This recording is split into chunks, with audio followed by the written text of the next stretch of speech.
we can restart? Yeah, we're doing our, yep.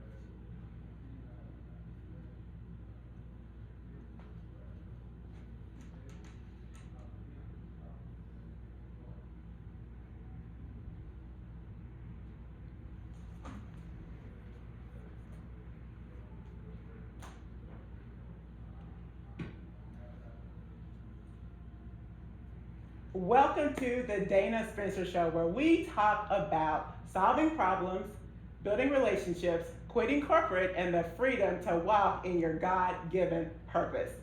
I have an amazing guest with me today. She is a rock star. She owns businesses, she's a broker, she's a mom, she's a wife, like she does it all. Welcome to the Dana Spencer Show, Shantil Newton. Thank you so much. I am so happy that you asked. Yes, yes. So let's just jump right in. So I know you are not from Louisville, Kentucky, but you have made yourself an amazing footprint here in the city. So tell us, first of all, how you were able to get to the Ville. Okay, so I was doing the dual degree program with Georgia Tech. I was at Clark Atlanta University, and I met a gentleman named Dr. Mitchell Payne. So he was the vice president at the University of Louisville over the finance department, and his daughter, Janelle, was my mentor when I was at Clark Atlanta, and I was doing the Morehouse Upward Bound program. Mm. So she was my mentor. He was telling me about the school, and I was like, yeah, I don't know about Kentucky. The only thing I've ever heard about Kentucky is bluegrass and horses. And I was like, I'm not really sure if I can go from a city life and a city girl to country. And where are you from? Atlanta. Exactly, So that part. I was like, I think I'm doing good at Clark. So after my first semester, my grandmother was like, yeah, I think you might want to explore other options. And I was like, no, I'm having a great time. And she was like, you're having too much of a great time. And I feel that, if you continue to enjoy yourself, I don't think that you will be able to succeed in the manner that I think you will do outside of Atlanta. And I was like, no, everybody's coming to Atlanta. Like, why would I want to leave Atlanta? She was like, I just think that you're too comfortable. And she told me that you grow outside of your comfort zone. Oh, okay, grandmama. So I was like, I'm staying here. So we ended up doing a visit to Louisville, and the campus 23 years ago was not as nice as it is now, but it was a really, really nice campus, and the people were nice, and I got a presidential scholarship. Okay. So the second semester, my grades were okay, and I was able to obtain the presidential scholarship to U of L. So, and I'm an out of state student, so being able to have that scholarship really, really helped. And it was actually cheaper to go to the University of Louisville than it was Clark Atlanta. Okay. So we made a switch, and I started the University of Louisville. I love grandmama's wisdom. I love that. I was accepted to speed school, so when I started U of L, I was at speed school. So what was gonna be your career with that journey? So I was, like I said, I was doing a dual degree program with Clark Atlanta and Georgia Tech, and I was going to be a computer engineer. So my goal was to become a computer engineer. So when I got accepted to speed school, I was a computer engineer, computer science major. And after 2 years, I realized that it wasn't for me. Yeah, yeah. So how were you? What was it that made you realize, you know what, this isn't the right path for me? When I saw all of my friends having a great college experience, I mean, majority of my college, I was literally studying and not going out to parties because I wanted to maintain my scholarship. And in order to do that, I had to go to class and I had to study. So everybody was having a great time, and they were taking PE and dance and all these great classes. And I got like 3 math classes, 3 science classes, and English. And I was just like, why is this course load so hard? So I went and talked to an advisor, and I was like, I want to be able to enjoy my experience here, and I'm not having a great time. So I started looking at other schools within the University of Louisville. So I found CIS, which is computer information systems, at the business school. So I transferred over to the business school, and actually as a CIS major. After that first semester, I was like, that ain't for me either. So I became a marketing student. Ooh. So I got a BSBA in marketing with a minor in finance. Okay, so marketing and finance, and so you graduate from Yep, I there. graduate spring of '04. Go back home to Atlanta, and I started grad school to get an MBA, and I got an MBA in marketing with a minor Okay, in finance. and so is grandmama in Atlanta or in Louisville? Yeah, Atlanta. I have no family here. Oh no. No, it's just me. it's So just me. no family here in Louisville, No. and I just for our listeners, how difficult has it been? Because I've heard word on the street is that we are cliquish here in the Ville. So how difficult has it been, or if what your experience has been with having to navigate through a city who is all about homegrown, all about what high school you went to and connections. How hard has it been for you to have a footprint here in the city? Well, it's crazy because when I did start the University of Louisville, the only thing I heard about was manual and male. I really didn't think y'all had any other schools. Go Crimson! Go Crimson! So I was like, okay, did everybody either graduate from manual or male? And they were like, no, this is our big rivals. We have Central too. And I was like, okay, so I'm in a city with 3 high schools. So outside of those 3 high schools, I never knew anybody that if you didn't graduate from Central, it was manual or male, but manual or male were the 2 top high schools. And I was like, okay, well, I understand that because being from Atlanta, I graduated from Frederick Douglass High School, and Mays was our rival. So the 2 largest APS schools were Frederick Douglass and Mays. So I understood the rivalry. So I was like, okay, so you all have 3 high schools, and I'm in the city of Louisville. So believe it or not, when I was at the University of Louisville, every opportunity I got, I went home. So for my first year, people in Atlanta didn't think that I actually went to college because I was in the club every weekend, perfect attendance, and Perfect I was attendance. still living my life on the weekend. I would literally go home every weekend because I was so homesick because Louisville, I just couldn't get with it. So after my first year, I met some friends from my dorm.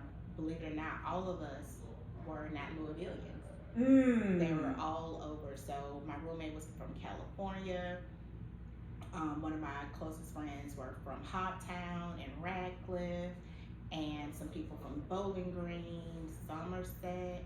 So all the people that I actually became friends with, Georgetown, Kentucky.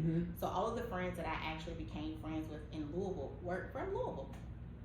That's hilarious. I mean, and I don't like that we have that stigma of being, cliquish. So I've been trying not to, if I meet somebody and they are from male, I've been trying not to ask the question first of all. Because that's the best. And somebody was like, most people, if you ask them what school they went to, they say their college. But us, we say our high school. Right. And I promise you, for years, up until like recently, like a few months ago, one of the conversations that I had with you is that I've stopped, trying not to ask that question, and then having this mentality of you went to male, so I don't like you. Like I have been I graduated in '88. Like let it go. But it was so ingrained. I mean, when I went to, so ingrained that if you went to male, I just looked at you like, we can't even have a conversation. So that's unnecessary. I feel like it is an unnecessary division that we have. We don't need anything else that will cause us to be divided. So off of my soapbox on that. So you are going home every single weekend, and you graduated from U of L. How did your path intersect with real estate? So the gentleman that I was dating, I met my husband the end of my junior year. So the end of my junior year, we had to have internships in order to graduate. I'm not even sure if that's what's required now, but in order to graduate from college, you had to have a semester of internship. So shout out to Tara McCrae and Scooter McCrae. They started a product called State Farm Bank. And I was one of the lucky ones that were able to get a paid internship through State Farm. So State Farm paid me to intern with them, and I was part of State Farm for a semester. So from the end of my junior spring all the way throughout the summer, I interned with State Farm. Okay. And my husband was a barber next door in the Big A Shopping Center. Oh, all right. Shout out to the Big A Shopping Center. I remember the Big A. So you all, how did that connection work out? I love a great connection. He was actually my first customer. He was my first customer, and I told him that, I couldn't date my customers. So that started about May. That was about May of 03. Mm-hmm. And I was like, I can't date my clients. And he was like, well, I can cancel it. I'm like, no. Oh, I love that. Let's cancel it. No, I can find another agent. I can find another insurance company. Don't cancel your policy. So he was very, very persistent, very persistent. So at the time, I didn't have a car. I was taking Tark. I was talking around the city.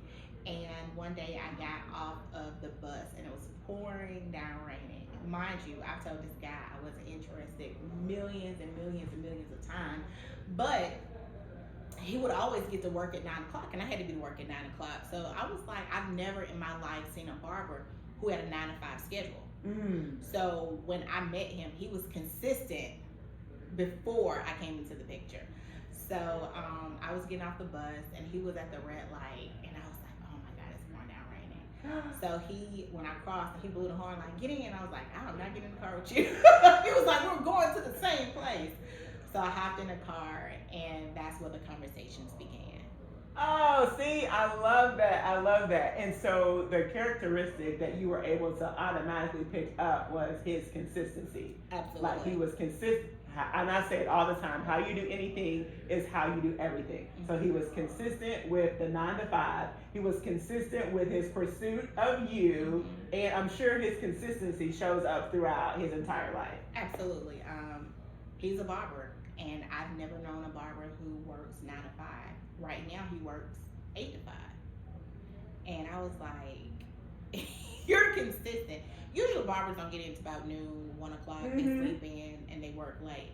But no, he has been consistent, and he said that when he became a barber, the old barbers taught him to get there early, get your money out the way early, and you can leave and go home. So that stuck with him, and he has been consistent throughout. Oh, I love that. I absolutely love that. And then you have to dictate to your clients, right? You have to, when you dictate to your clients and you are able to let them know what you want, you're training them. Absolutely. Absolutely. You're training them how to treat you, and you're training them what to expect. Right. Yeah. Right. I love that. I love that. So I feel like he can teach a few things to a lot of people. Absolutely. Absolutely. He's a man of great character. And it's funny because I would always test him because he's not a person who is easily angered. And I know my grandma always taught me to know everyone goes through their seasons. So know how a person acts when they're disrespected, when they're angry, when they're happy, when they're feeling sorrow. Like, you need to see those emotions. And he was an emotionless person, and I was like, he had to have some type of emotions. But yeah, he was literally he's been literally consistent. Like, he's not easily angered. He goes with the flow. He's able to adapt to change quickly. So I was just like, this is unreal. Right. Because, on the Dana Spencer Show, we talk a lot about building relationships. And just earlier this morning when I went live, last night my pastor was talking about submission. And, that's a word that is like a cuss word to, let's go ahead and say it, to the Black woman. It's a cuss word to us. And even looking up the definition, it talks about, being meek and being passive. And those are words that we don't even like to say. And one of the things that I said was, in order to be submissive, to your point, let's look at how he's solving problems. Let's look at his actions throughout those seasons. And then let's base our decision on, can I submit to someone who does this, that, and the other? Yeah, I think when it comes to men and women relationships, And when you're talking about submission, you have to be a man of character to have a woman to be able to submit to you. Absolutely. So, like, you can't submit to everything. And if you're not out here on top of your game doing what you're supposed to do, but I'm consistent and you're calling me independent, how do you feel like I should conform to you and be submissive to you when you haven't given me a reason to? Drop the mic on that. Yeah. That was a bar from my editors. That was a bar. Yes, that is so real. Because that is so real. So what are some of the suggestions for our listeners who might be single and even with you at the beginning, like not wanting to, he was praising the Lord for his consistency, because if some of the brothers were like, you know what, she's not worth it. So obviously he saw something in you that was worth his consistency. Mm-hmm. So if we're thinking about the listeners who are single, who are ready to mingle, right? What are some of the things that we can do, we can look out for to find a good man? I don't know. I have been with my husband for 21 years. Mm-hmm. We will be celebrating 17 years of marriage next month. But one thing that I have always been is inaccessible to everybody. Ooh. So I just feel like when you are accessible to everybody, you get everything. That's good. That's another bar. No, like seriously. Like if you're always out and about, and it's building a character resume. I like that. So where are you seen? Where are you being seen? And what do you want? Because early on, I never wanted marriage. I never wanted kids. So that wasn't a life that I put out for myself, because I knew that I would be working corporate America, being a CEO of some Fortune 500 company, and being career focused. So raising a family and having a marriage and having children was not one of my goals, because you have to sacrifice. It's either going to be your career or it's going to be your family. And when I set out, my goal was to be career focused. But once God provided me with my helpmate, who we were equally yoked, he gave me a redirection of what I thought my dreams and what my direction would be. That goes into our God-given purpose, because God has veto power in our lives. Yeah, and everything you think you want to do, finna do, you ain't finna do none of it. Because he has a different plan. And if I look at the things that I wanted to do, I still can fulfill those things. But God had a purpose. And it's funny because people are always like, oh, you're so successful. And I don't see myself as successful in that light. Like, once I became a mother, my success was raising well-rounded, great kids. So my focus went from what I thought I wanted to be to what God provided for me, and literally worked around it. So I worked in corporate America for 10 years. Okay. And then having a consistent, great husband who has been an entrepreneur all his life, he opened me up to entrepreneurship, because I never in life wanted to be an entrepreneur. I wanted to be able to know how much money I'm making on a weekly basis so that I can budget accordingly, because I'm good with budgets. So I was like, the finance. Yeah, so I need to know how much money I'm making, and the uncertainty bothers me. So I knew that I could not be an entrepreneur because everything is uncertain. You're only good as your last plane or your last job. You're only good as your last job. So, everything is too much up in the air. But like I said, I have a great husband. We built a great foundation. So that gave me the courage to go out and try new things. In addition to, I want to be present and active in my kids' life, because I really truly think that makes a difference. Mm-hmm. Yeah, God's hand was all over this, all in the details. I call him Jehovah Connector, because he is the great connector. Obviously, way back when, he wanted the two of you together. He knew what your husband brought to the table. He knew what you brought to the table. You were submissive enough to be like, for God to give veto power as to what he wanted you to do. So just an amazing love story. So you hit on our building relationships as well as our quitting corporate. So your husband is an entrepreneur Yes. and has been an entrepreneur all his life. Yes. So how were you able to transition into entrepreneurship? Well, I was still working corporate, so I guess finances played a big part. So one thing I tell everyone, the two easiest ways to become a millionaire is to find a great partner, and secondly, invest in real estate. Ooh, find a great partner and invest in real estate. So do we need to hang out at the barbershops in order to find a great partner? I don't hang out at barbershops. We own one.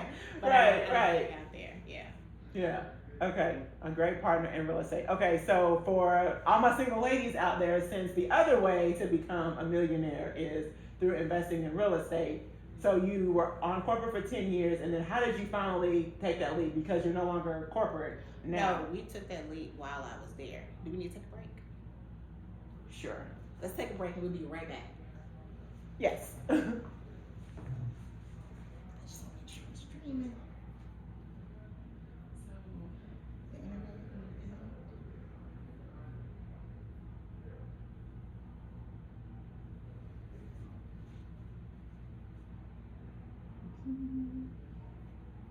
Okay, so it's still on. Okay. We are back. We are back. All right. Yes. So you're on, yeah. So I was 22 years old, making $50,000 a year, and my husband was making around about the same amount.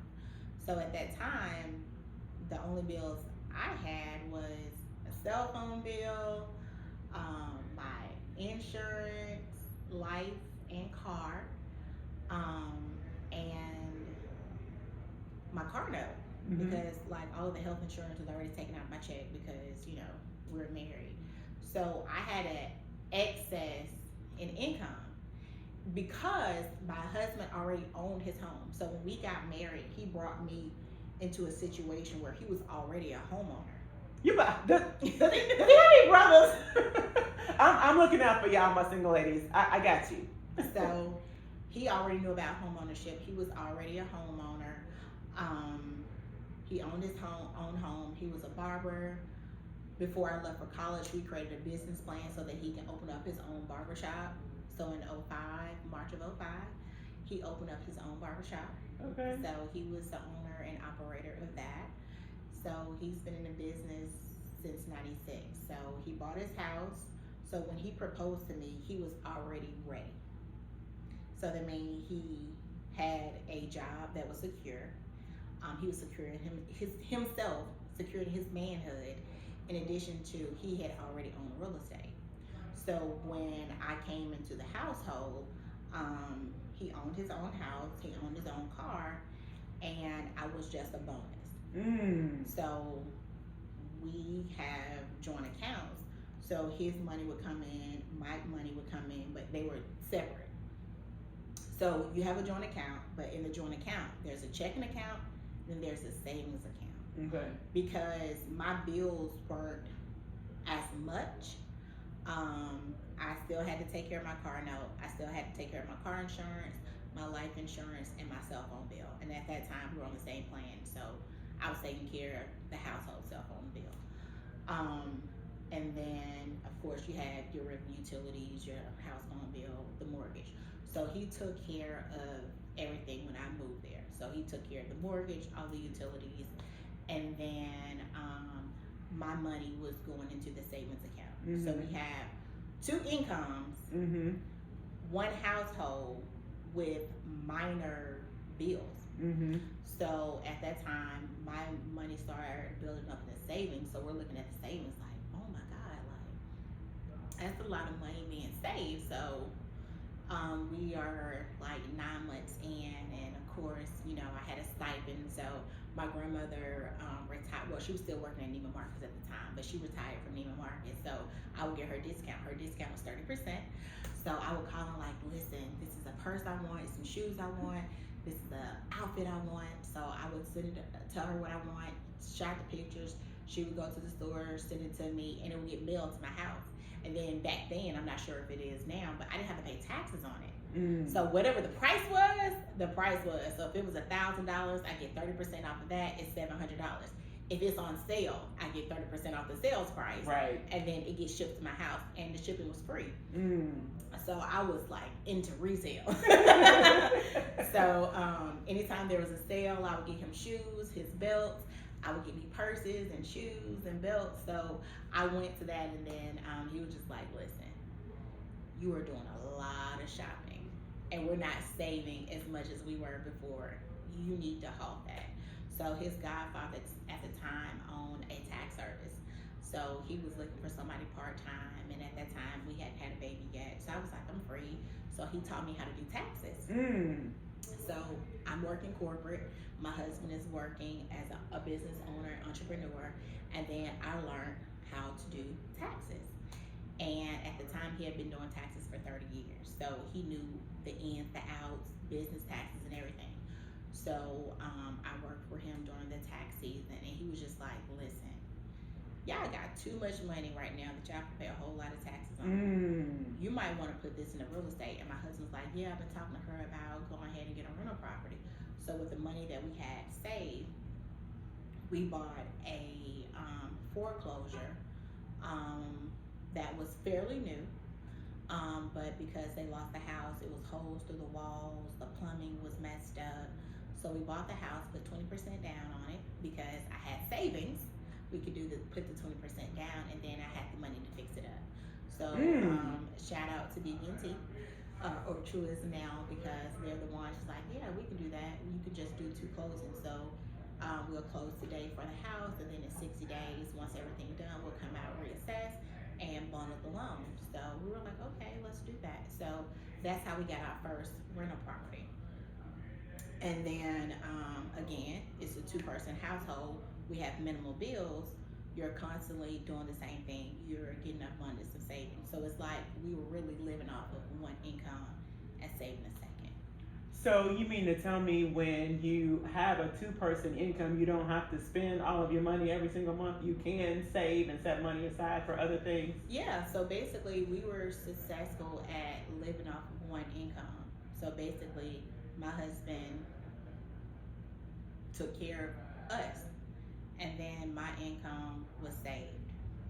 Yeah, that is so important. And what we keep hearing is that as Black people, we are consumers. Like, we spend the most, and we feel like we have to spend 100% of our income. No. And even with buying a house, you know, they'll tell you, okay, you can afford this so much, but just because they say you can afford that doesn't mean that you have to go out and buy a $200,000 house. How about get a $100,000 house or something where you can still save and make some different moves? Yeah, and that's what we did. So we purchased our house together after being there for 2 years. And again, they said we were able to get this huge house with all this money. But again, we've been living on a budget for the longest.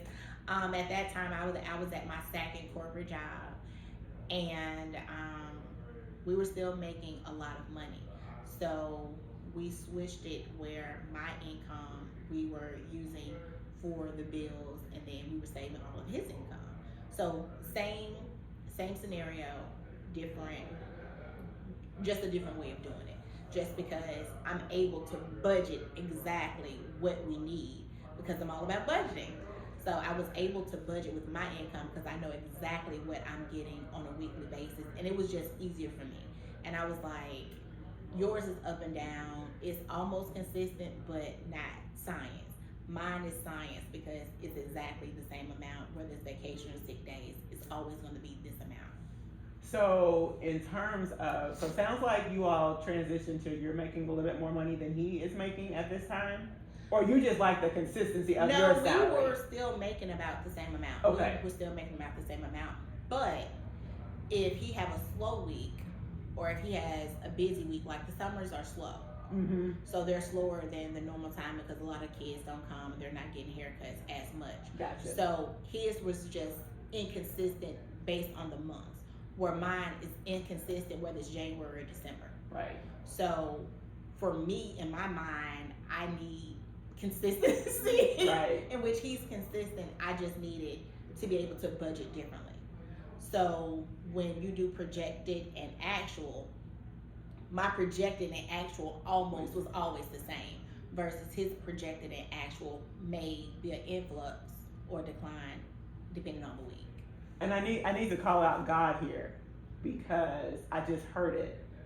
Remember back when before you met him, you saw that he was consistent. Correct. And you just said you needed consistency. Correct. So God knew what you needed and you didn't even know it. Right, right. I love it. I love Right. it. God is amazing. Right. That was so amazing. Yes. All right, I just had to call that out because Yeah. I heard it. You know what I'm saying? Yeah, that is So amazing. again, consistency. So with that consistency, I'm literally able to budget for a year, and then everything he has is saved.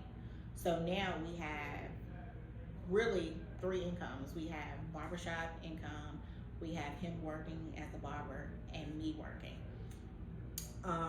We had kids, so kids come into play. So a lot of that money, our overhead increased because of daycare. So I know at 1 year when we were getting our statements, we were paying like $18,000 in childcare for 2 kids. So that's a lot of money. Yes. At that time, that was like a whole salary. Yeah, that's over $1,000 a month. That's Yeah. over a mortgage payment. So our daycare was definitely more than our mortgage. So when we purchased our house, when we purchased the house that we're in now, that we only said that we were gonna be there for 3 to 5 years. FYI, we're still there. We had to look at that. So we now have 2 kids who are in daycare. So our budget looked different. So yes, we earn a lot more and we're able to pay a lot more, but what is the maximum amount that we want to pay a month? So we determined the maximum amount. I was like, I don't want to pay more than that because listen, I got this daycare. This daycare has to be paid in order for me to work. So that happened. So our savings decreased, but somewhere in between, right when I was pregnant with my son, we got a commercial cleaning service. So we opened up a commercial cleaning service. My son was born in 07, so we've had a commercial cleaning service since 07. We had the barbershop since 05. I was doing taxes on the side, so that was income coming in. So we had 5 incomes at that time. So I'm working corporate, he's working a barber, he owns the barbershop, I was doing taxes on the side, and then we had the commercial cleaning service. So we had 5 lines of income. Oh, 6, because we had the rental income. Oh, okay. We had 1 rental property. So early on, I read that you have to have 7 streams of income in order to become a millionaire, and my goal was to become a millionaire. So we had 6 streams of income, and then 2010, I opened up a hair salon that was a weave shop. So that was our 7 streams of income. So it was like, man, we got 7 streams of income. Like we're doing it, we're doing great. Let me ask you, why didn't you buy a daycare? Because I know my listeners are like, why did you buy a daycare? I could deal with my kids. A daycare is a big commitment, so that means that I would have to stop some of the things that I was doing. So I love the daycare that my kids, but that did come up because we were paying so much in daycare. Exactly. So I thought about it, but then I had to come to reality. If I own a daycare, I have to be overstaffing. I'm already dealing with staffing with the cleaning service, and that's something that I didn't want to deal with. Okay. So I was just like, it's too much of a time commitment, and time is our most valuable treasure. So I didn't have the time commitment available. So with all of those incomes coming in, we're still living off 1 income outside of the 7. So you have, I'm sorry. So you have 7 streams of income, but you're only... In 2010, we had 7 streams of income. Okay, 2010, 7 streams of income, and you're only living off 1 of those streams? Yes. Okay. Yeah. So what we would do at the end of the 3rd quarter, somewhere between September and October, we will assess and see where we are as far as profits. So gross and net are 2 different things. So we always looked at our net profits. So what we would do at the end of each year, we will pull all our net profits from all of the businesses, and then we will go out and buy a house cash. Some of the times we could not fix the houses up, because we put all the money down for it, but we owned a piece of real estate free and clear. With it being free and clear, only thing we had to worry about was taxes and insurance. So when we get an opportunity to fix it up, we'll fix it up. So a lot of people talk about using other people's money in order to purchase real estate, Mm-hmm. but you prefer buying it outright since you have the cash Mm-hmm. instead of using other people's money. Talk about why you use your own versus using other people's money. Because we had it. So it's when you don't have it that you use somebody else. Yeah, we had it. We had it, and it just made sense for us because we knew that we needed 10 rental properties in order to give us the lifestyle that we needed. So based on, I've always had a 5-year plan. That's just the person I am. I'm very consistent about that. I keep my plan on my phone. Like, I'm this serious and committed to my 5-year plan. So I'm looking at it every day knowing, okay, you need to get this, and this. So I see it. When I wake up in the morning, that's the first thing that's on my home screen. I'm looking at my plan.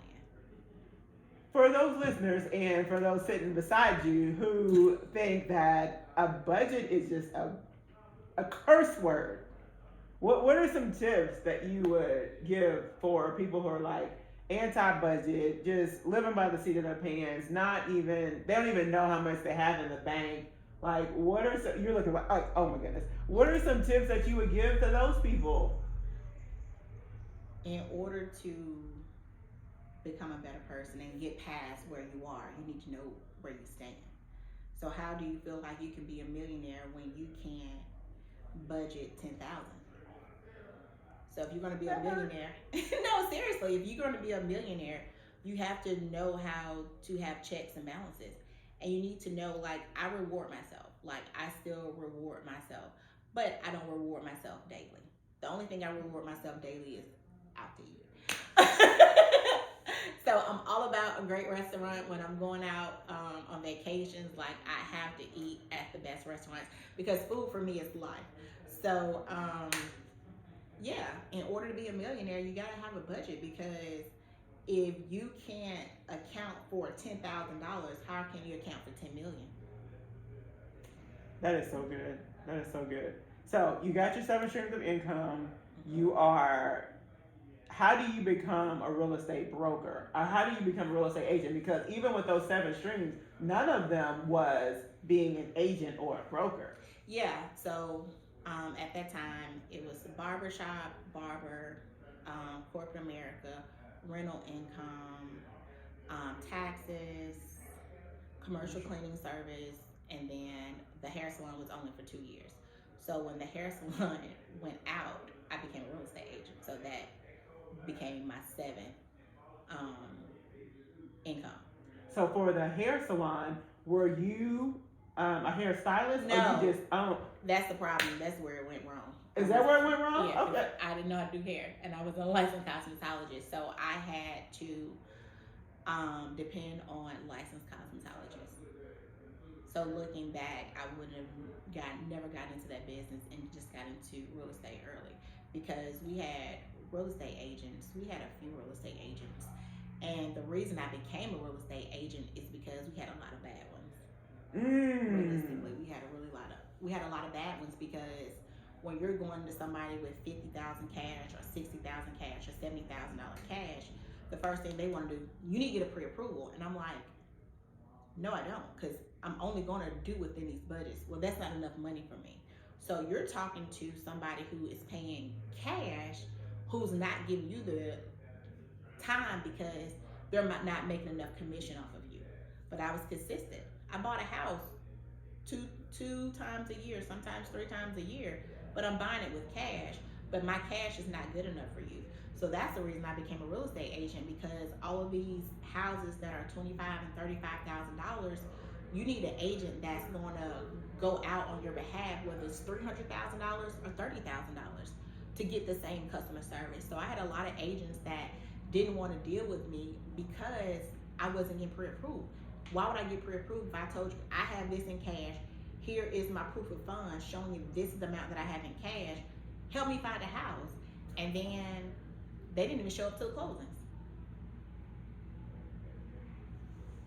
So, And I talk about this a lot is investor friendly agents because to your point, and see now you're making me even want to go harder on that because what I've been trying to communicate to agents that are not what I call investor friendly because there is a difference. Yeah. And you're proving the fact that there is a difference.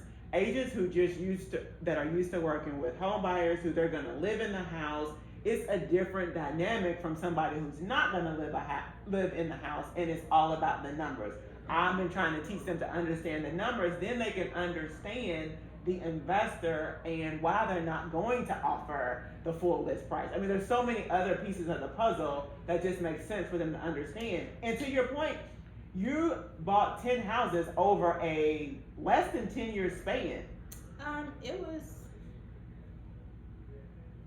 We bought 11 houses over a span. No, it was 12. We bought our first house in 06. That's the year we got married. And COVID hit. So between 06 and 2020. So 14 years. Yeah. So 12 houses in 14 years. 11 or 12. It was 14 because we bought a commercial building, not primary residence.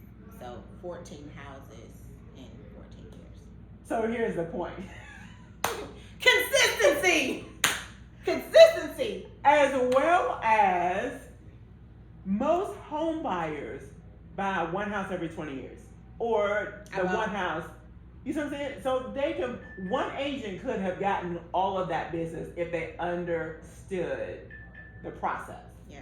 That's crazy. That's crazy. And truly, that's really the reason I became an agent. And my first 5 years in real estate, I didn't focus too much on home buyers. I really focused on investors because I was one true at heart. And I knew how hard it was dealing with agents who only look for commission. I'm looking for deals. So my very first brokerage that I worked with was Mark Haas and Real Estate 3000. And the number one reason I chose him is because all the houses I want to put an offer in on, he was represented. He was representing the banks. He was representing the government. And I'm like, I'm trying to put offers on these houses. So that's the reason I started working with him and started understanding what REO was, and that's real estate owned by the bank. Understanding foreclosures, understanding the process from a government standpoint, in addition to a bank standpoint. What does it look like?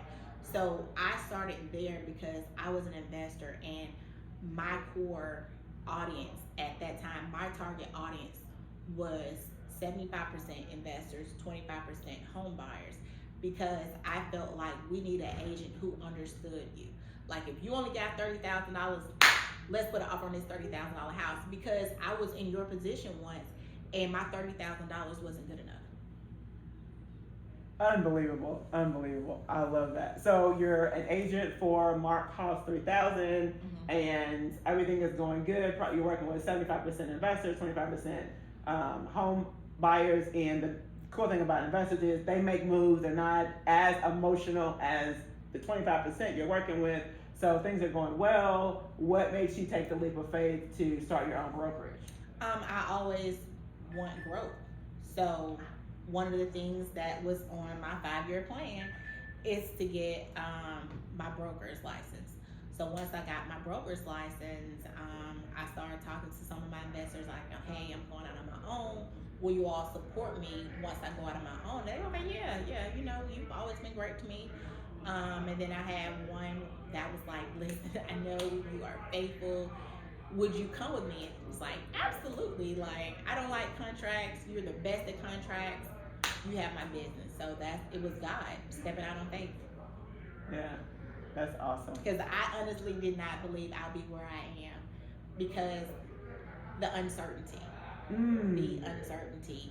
And then I had to go back to my foundation, and you have to get pushed outside of your comfort zones. And one thing that I live by is something that my grandmother taught me long ago about growth. You're in your comfort zone, and then there's a fear zone. You got to continue to push through. So once you push through that fear zone, you go into a learning zone. And after the learning zone, you'll be in your growth zone, which your growth zone will become your comfort zone all over again. So the way I envision that is, here's your comfort zone, and then you move out. This is that fear zone. Mm-hmm. But if you're inside, you gotta push through to get to the next learning. level, which is the learning zone. Right. And then after that, You're in your growth. And as you're growing, you're in your comfort zone, but you got to keep pushing to get that fear. And that's where I am. Like, my life has been that. I'm in my comfort zone. So right now, I'm comfortable. But I'm pushing to a fear zone. Fear zone is being a multi-state broker. So right now, we're only in Georgia and Kentucky. But before the end of the year, we'll be in Florida. We'll be in Alabama. We'll be in Ohio. you better we'll be in say Tennessee. that. So we're growing, and I'm doing that by getting like-minded agents on board before I open the brokerage. So just making sure I have my ducks in a row, because I'm still working in my fear zone, but I'm also working in my learning zone because I'm learning outside the lines of Kentucky. Y'all better. Yeah. Y'all better get with this system. Y'all just better. So, okay, so I love the 5-year plan. And it's literally stays on my phone. It stays on my phone. So what is it going? Is it going? It's going. So how? Like, where did this come from? Where does this? I gotta always, because there's the scriptures we talk about, and I'll get your take on this.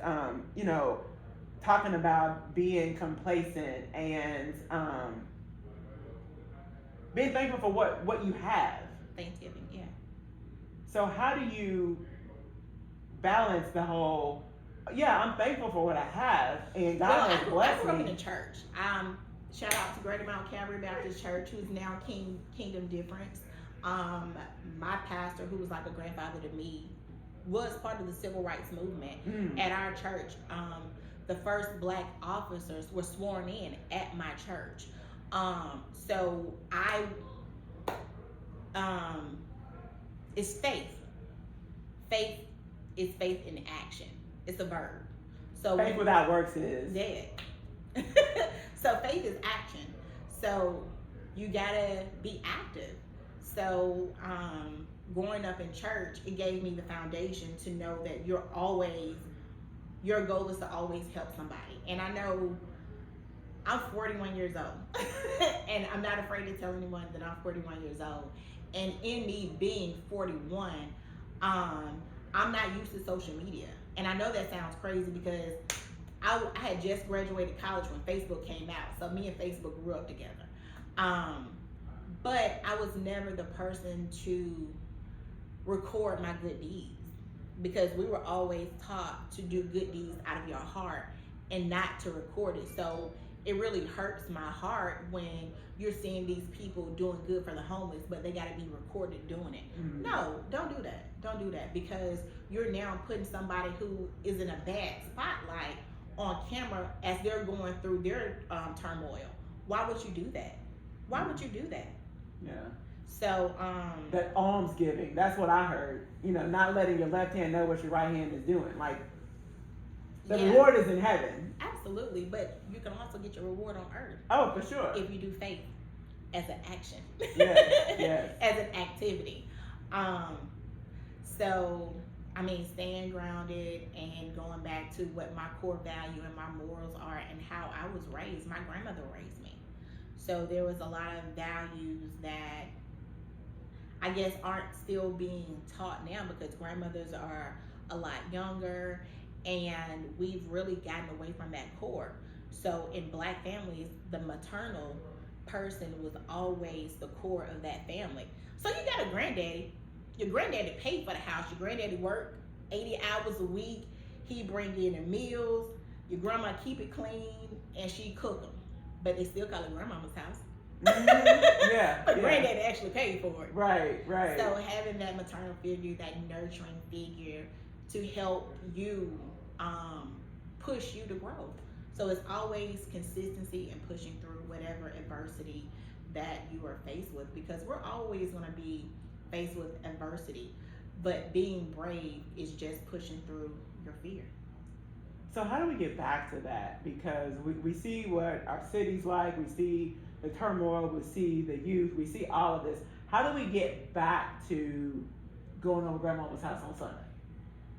We gotta have grandmamas. We gotta have some grandmas. My grandma died 3 years ago, and it really felt like my heart was taken out of my chest, like in human form. So, I didn't deal with grief for 3 years, like, because I was happy with the things that I did for her while she was here on earth. So I made sure that I showered her with love. I did everything and went beyond to make sure she knew that I loved her, and I would go to the ends of the earth for her.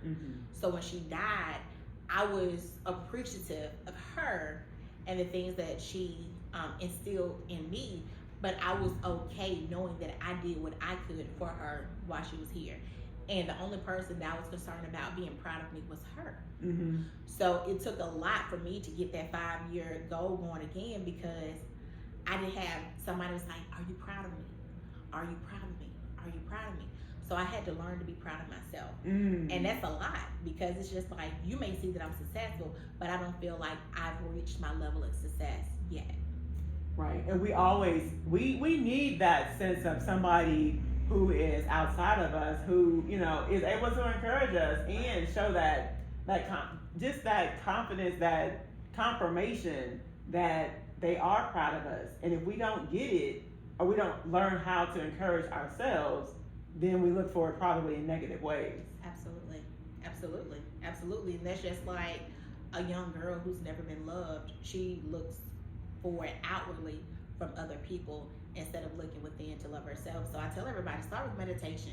Start with the word. The word is the truth and the light. Start in the word, and it will lead and guide you, because I'm nowhere where I am without God. Oh. Like, literally, he's been consistent. He's faithful and consistent. He's been consistent. So I am so grateful for this journey, and I'm learning to love the journey, because it's not in the destination, it's in the walk. Yes. Yeah. Yes. But for me, I always thought it was the final destination. But I've realized once I got to the final destination, it's just a check off of my 5-year plan. Right. It's a check off my to-do list. I got that completed. But just being able, shout out to Jenny Fields and Harry Borders, being able to celebrate the journey, because when I was going through grief, I had a conversation with Jenny, and it literally clicked. Like, you have to grieve. You have to let people know that you are grieving. Like, I'm holding it all within, but didn't know that I was grieving. And it wasn't until October of last year on her birthday that I was overcome with grief. And I didn't understand it, because I was okay with letting her go. I was literally okay with letting her go, letting her be at peace, but I wasn't at peace yet. So finding the peace and find the faithfulness, and you find that through meditation and prayer. Oh, absolutely. I love Ephesians that. 6. Yeah, I love Putting on that. the armor, and the last one is prayer. And it's been a lot of prayer. And I tell everybody, I've been telling myself that I gotta get up at 5 o'clock every day. And God, like, at first, the first 2 weeks, I would set my alarm at 5 o'clock. I would get up at 4:59, like, oh my God, it's 5 o'clock. And then God just started waking me up at 5 o'clock, 5:01, 5:07. I'm like, God, look, just like 15 more minutes. So I'm literally like a child telling God, like, Lord, I ain't ready yet, please. So I'm doing my prayer and meditation lazily in my bed. I'm like, Lord, I'm praying. Look, I'm praying with my eyes like, I've been there. like, I need 15 more minutes. So I look like, man, that is so funny. Like, I'm begging a God, like, listen, give me 15 more minutes. Like, he's my parent. And I'm just like, you know what? I'm so grateful for his guidance, for his protection, for the leadership. And at the end of the day, I just want to leave a positive impact on the world. That's it. Yeah. That's it, and that's all. So tell us about your nonprofit. Oh, here we go. With your impact on the world. I have a nonprofit called Redwood Financial Literacy Incorporated. Well, and I should have done this, because the very first time that I met you was at an event that had to do with, like, getting certified for business. Yeah. And I tell people all the time, it's not about the topic. It's about the people who are in the room. Mm-hmm. And now I show up at events, not for the topic, but about the people in the room. Okay. And so I haven't even done anything with that. And I've gone to multiple events about that, and I haven't even done anything with it. But that's neither here nor there. So I meet you at the event. You tell me about your nonprofit. I tell you it's amazing. And I get your contact information. And the crazy part about it is, the other thing that I'm learning is get the person's contact information when you meet them instead of saying, I'll just wait until afterwards. Because I turned around and you were gone. I was out there. Yeah, I was like, thank you, Lord, that I got her contact information. Because I pray for a divine appointment every day. Mm-hmm. And so I believe that you were the divine appointment in that particular day. So leave, I got your card, I may have reached out to you, and then I get an email, months later, I get an email from, shout out to Renee at Borders and Borders. I get an email from Renee, and it looks like it's about the nonprofit that you told me about. And I was like, so I reached out to Renee and say, hey, like, did you just randomly send me this email? And she replied, I thought she maybe sent it out to, like, everybody in her contact list is what I thought. I reached out to her, I'm like, hey, did you randomly send me this email? Or, like, what's the deal? And she was like, I just thought that you would be able to add value to this organization. And I was like, okay. So then I show up to this meeting, and now talk about nonprofit, because I just wanted to show that divine connection regarding your nonprofit stuff, because I thought that was amazing. Yeah, and it's funny because I've always wanted to start a nonprofit, and I've always been doing the work. It just wasn't formalized. Mm-hmm. So something I didn't talk about is that once my first child was born, my husband and I was raised differently, and we were both raised in dysfunction. And we were fighting, like, the baby he wasn't even 1 year old yet. And we were literally fighting on how we were raising this kid. Well, my dad did this, and my grandma did this. Neither way was right. Neither way was right. But we're literally fighting over dysfunction.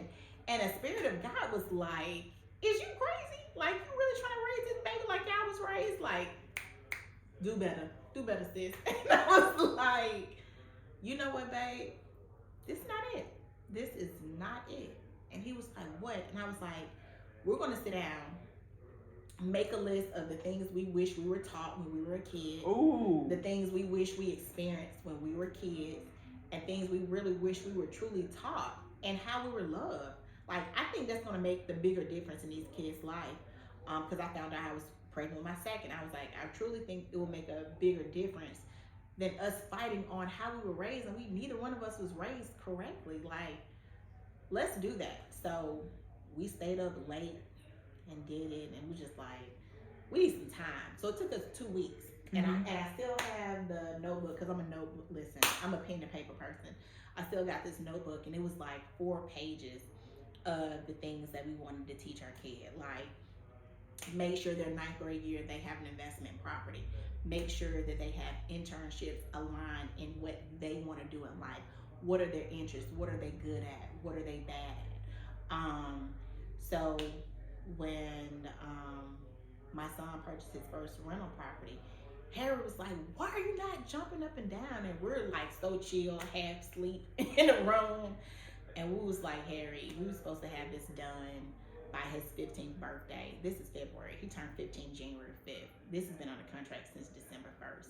Like, this was on the contract December 1st with a specific deadline for January 5th, which is his birthday. His birthday is gone. We've already celebrated. And he was just like, are you crazy? I was just like, no, like, it's just something off our to-do list. And then Jenny was like, you all should celebrate these small moments. And I was like, we do. Like, it's off of our to-do list. Like, it's on a 5-year plan. And she was like, no.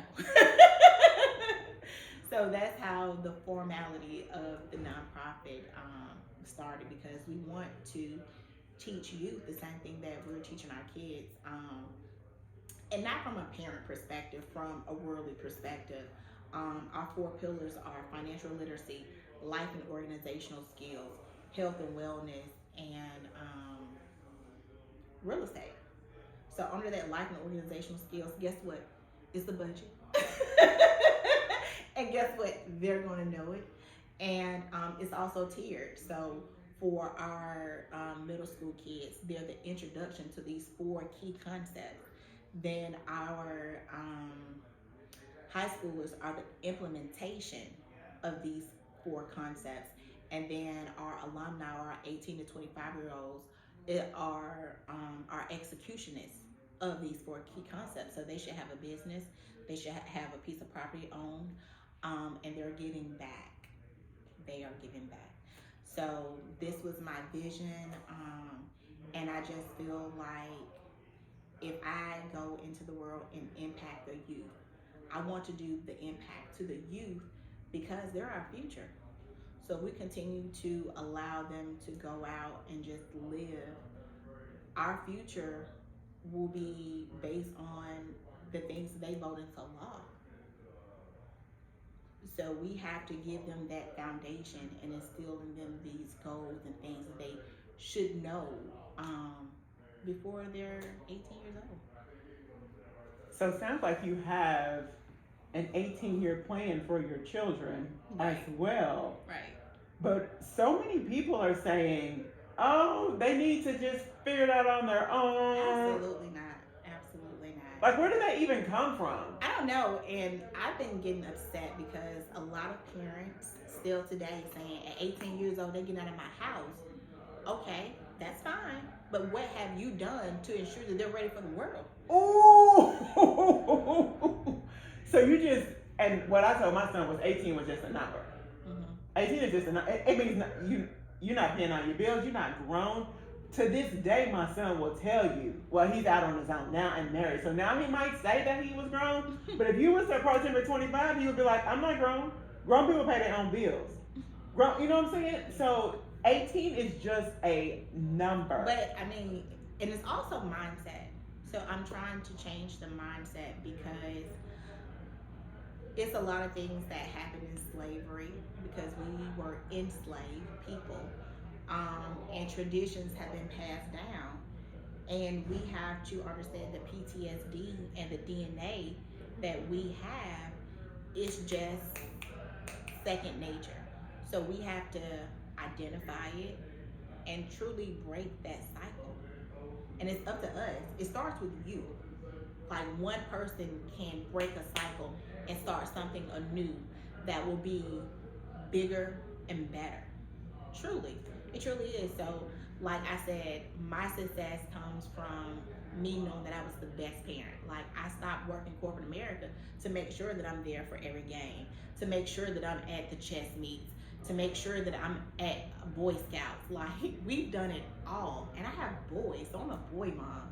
So like I never liked superheroes. Now I love the Marvel series.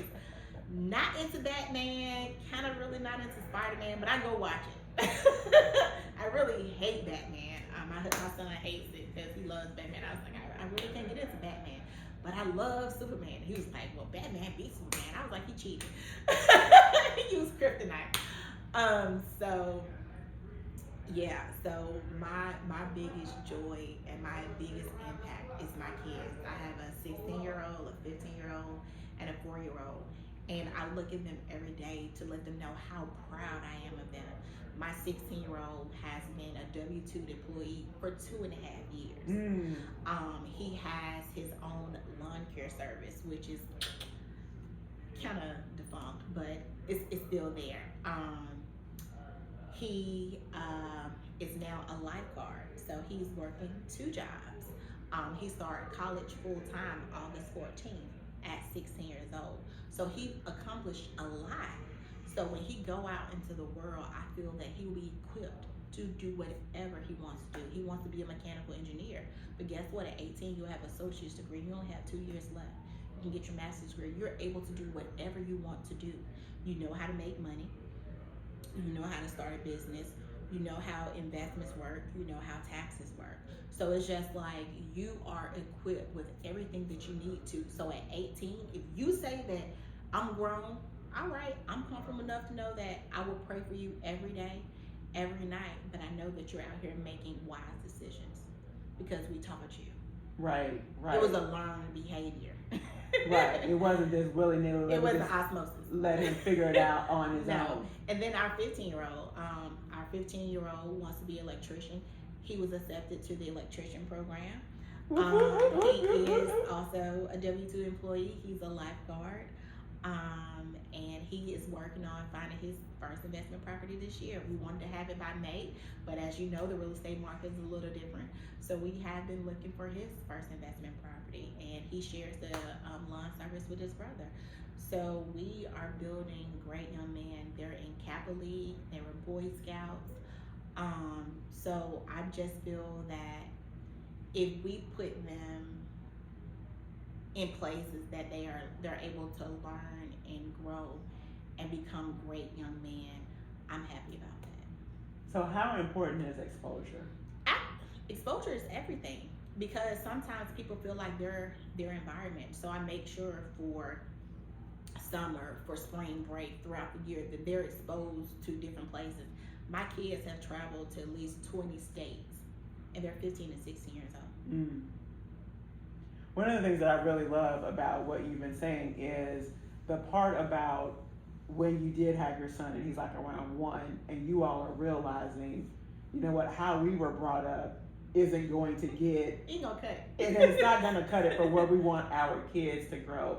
Absolutely. The mindset, the professionalism to go to your spouse and say, hey, we got to do something different. We got to figure this out, and take ownership. I think that's a big piece of it as well, is that we're in this environment where we want to blame other people. Mm-hmm. We want to blame, oh, well, my mama didn't do this, or my grandmother didn't do this, or my granddad didn't. We want to blame. It starts with you, and it starts with that ownership. So I love, love, love all of that. So obviously I have to ask you before we get out of here, so what's the 5-year plan from here? Professionally is to grow my brokerage in multiple states. Okay. To raise well-rounded boys into young men. Because I really, really want to be able to have a woman just excited as I was when I met my husband. That key consistency. So having a young man that can have a conversation with your friends, but can have a conversation with your parents and your pastor. Well, see, now you done open up a whole other can of worms, because now I'm thinking about your sons and how well-rounded that they are. Where's this wife gonna come from? Who she's got? Guess what? Listen, I leave it in God's hands. Right. I know if you pick one out for me, just for me, I'm pretty sure he'll do the same for them. Right. Yeah, we're covered in the blood. Okay. We're covered in the blood. So a worldwide brokerage, and then okay. Well, I mean, let's have a brokerage in Ghana. Why not? Okay, so worldwide brokerage, and then children who are amazing. Are those the top 2? Would you say, in terms of like the next 5 years? And continue our real estate portfolio. Okay. Continue our real estate portfolio. So what is going to be enough?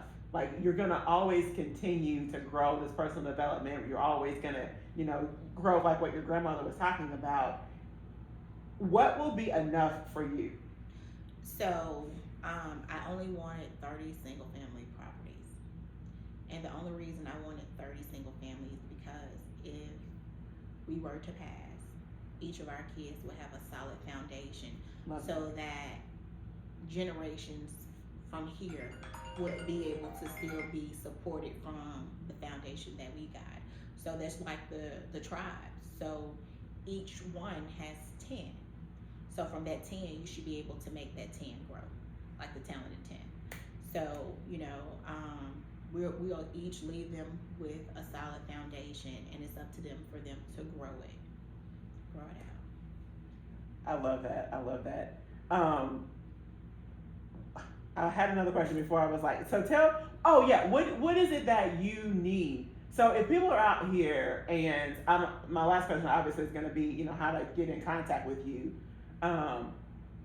What is it that you need? How can somebody, because everybody's looking for mentors, because I need to coach on this 5-year plan, so we'll talk about that when we stop the recording. But in terms of if somebody were to be like, oh man, she is amazing. I would love for her to be my mentor, Mm-hmm. or a coaching program or whatever. Like, what is it? What would bring value to your life? I do have a mentorship program. Oh, do you? Okay. Yeah, I have two mentees right now, two gentlemen. Shout Obviously, out. because you got the boys. Shout out to Mr. David Johnson. He started with me last year, and by the end of last year, he was able to secure 3 rental properties. Whoop, whoop, whoop, And whoop. we're working with my second mentor this year. We're trying to secure his. He already has some rental properties, but we're trying to do a game plan to execute. So that's what we're working on now. Yeah. So if there's somebody so go ahead and tell us how to get in contact with you. If somebody's out there who would love to get more information about your mentorship program, or wanting to join your brokerage because they would just love to be underneath your tutelage, like how can they find you? Infinite Homes Realty, www.infinitehomesrealty.com, at Infinite Homes Realty on Instagram and Facebook. We can be reached at 502-435-2784, and I have a great team. And I want to also put that out there. I'm only good as the people around me. So I have a wonderful team of agents and staff that constantly support me. Of course, I can do all of this alone. And it all started with a partnership by God for the man of my life, who we're celebrating 17 years of marriage. So it truly started with that partnership. That partnership forged into businesses, and these businesses became what they are because we were 2 partners first. I love that. And that almost answers my bigger question. So, in terms of putting a bow on this conversation, what would be the one thing, or the bow, that you would want our listeners to walk away with as a result of this conversation? I say do what you feel like you need to do for you, because I wasn't focused on a man when I found my husband. I was focusing on building me and who I was. So when I was trying to find who I was through meditation and prayer and being consistent in my day-to-day living, God sent me the man of my dreams, who was also on the same path. So I feel like if you want to find a spouse, shoot for a person who is where you want to be. Because in the dating pool, when I was dating, a lot of the men had not accomplished very much. They weren't where they were supposed to be. And it's not until a man is where he needs to be that he'll be secure enough to secure you. So my husband was a secure man. He had already established what he needed to have established, and he pushed me to be better because he gave me the opportunity to grow. Yeah. That is so good. Couldn't have said it any better than that. So just shout out. I mean, I'm over here all warm and fuzzy. Thank you so much. Thank you for this conversation. Thank you for allowing God to use you and navigate you to Louisville, Kentucky. And I'm very Atlanta, ATL. I'm super excited. I'm glad for the divine appointment. I'm thankful for everything. So thank you so much for tuning in to the Dana Spencer Show. Until next time, can't wrap it up no better than this. See you soon. You're amazing. I mean, I already knew you were amazing, but that was amazing. That's so funny. Do you need to? Yeah, I don't know what's going on. Clearly it was the devil. I mean, we didn't have any problems yesterday. Like none. They didn't want my message out there. Yeah. Thank God for the backup. Right.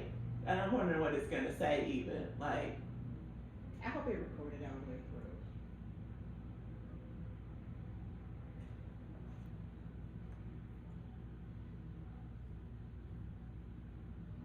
it says like 30 some minutes, I think.